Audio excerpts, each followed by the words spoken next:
কিন্তু বর্তমান চিত্র বড় ভিন্ন। হ্যাঁ, আমেরিকানওয়ালারা কত সুন্দর জীবন যাপন করতেছে, আর ঢাকাবাসী ঢাকার মধ্যে বসবাসের যোগ্যতাই রাখে না। ঠিক আছে না? ঢাকার মধ্যে, বাংলাদেশে ঢাকা শহরে বসবাসের অযোগ্য স্থান, এরকম একটা খবর পাইছেন না? প্রতি বছর এরকম একটা তালিকা প্রকাশ করে না কোন সংস্থা জানি, যে বিশ্বের সবথেকে সুখী দেশ কোনটা, পরিচ্ছন্ন দেশ কোনটা, সবথেকে নোংরা জায়গা কোনটা, এগুলো তালিকা প্রকাশ করে।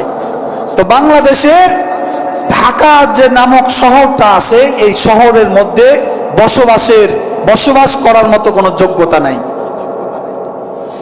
আর লন্ডনওয়ালারা, আমেরিকাওয়ালারা, ইহুদিরা কত সুন্দর পরিপাটি জীবন যাপন করে।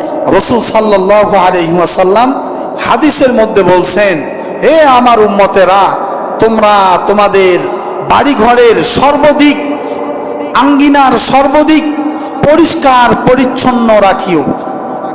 কি রাখিও? পরিষ্কার পরিচ্ছন্ন রাখিও। তোমরা ময়লা জমা করে রাখিও না, তোমরা ইহুদিদের অনুসরণ করিও না। কেন? বলে যে ইহুদিরা তাদের বাড়ির আশেপাশে ময়লা জমা করে রাখে, পয় পরিষ্কার রাখে না। ঠিক না? কিন্তু বর্তমান চিত্র বড় ভিন্ন।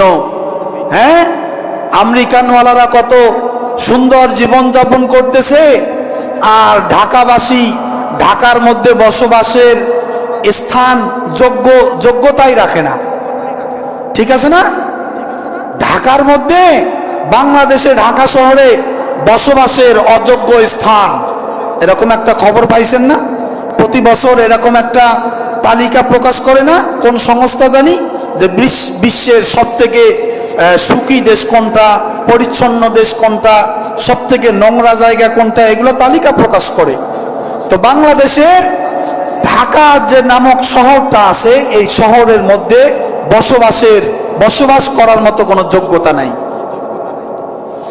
আর লন্ডনওয়ালারা, আমেরিকাওয়ালারা, ইহুদিরা কত সুন্দর পরিপাটি জীবন যাপন করে, আর আমরা মুসলমানরা কত পিছিয়ে। কারণ আমরা তাদের পা চাটি। আমরা তাদের কি চাটি? পা চাটি। ওরা খেয়ে দিয়ে যা ফালায় দেয়, আমরা তা নিয়েই খুশি। ঠিক না? খেয়ে দিয়ে যা ফালায় দেয়, আমরা কি তা নিয়েই খুশি।